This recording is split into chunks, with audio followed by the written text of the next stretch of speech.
বৈশাখ মাস বলতেই বাঙালির নববর্ষের পরেই যে উৎসবের কথা মনে পড়ে সেটি হলো 25শে বৈশাখ, রবি ঠাকুরের জন্মদিন। তাই ভাবলাম সেই উপলক্ষে তোমাদের সাথে আজকে একটা ঠাকুরবাড়ির রান্না শেয়ার করি, আর সেটি হলো দই মাছ।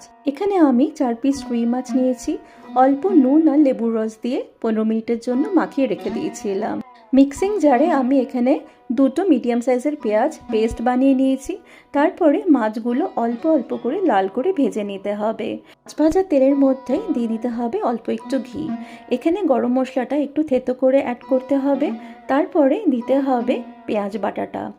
এবারে একটা বাটিতে 1.5 কাপের মতন দই নিয়ে নিয়েছি, দিয়ে দিয়েছি কটা কাঁচা লঙ্কা কুচি, নুন আর স্বাদ মতন চিনি। ভালো করে ফেটিয়ে রেখে দিতে হবে। এইদিকে পেঁয়াজটা যে জল শুকিয়ে আসবে আর একটু গোলাপি ভাব আসবে, তার মধ্যে দিয়ে দেব হলুদ গুঁড়ো, লঙ্কার গুঁড়ো আর একটুখানি আদা বাটা। মশলাটা কিছুক্ষণ কষিয়ে নেওয়ার পরেই দিয়ে দিতে হবে ফেটিয়ে রাখা দইটা। যেহেতু এটা দই মাছ, বেশ অনেকটাই দই লাগবে। আবার কিছুক্ষণের জন্য মশলাটাকে ভালো করে কষিয়ে নেওয়ার পরে দিয়ে দেবো এখানে জল। জলটা যে ফুটে আসবে ভেজে রাখা মাছগুলো দিয়ে দিতে হবে, আর দিয়ে দিয়েছি কটা চেরা কাঁচা লঙ্কা। কিছুক্ষণের জন্য ঢাকা চাপা দিয়ে রেখে দেব। এবারে ঢাকা খুলে ঝোলের সাথে ভালো করে মাছগুলোকে মিশিয়ে নেব। এই দই মাছ রান্নাটি একটু মাখা মাখা হয়, তাই জন্য কিছুক্ষণের জন্য ঢাকা দিয়ে রেখে দিলাম যাতে জলটা একটু শুকিয়ে আসে। আর দেখো চারিপাশ থেকে তেলটাও ছেড়ে দিয়েছে।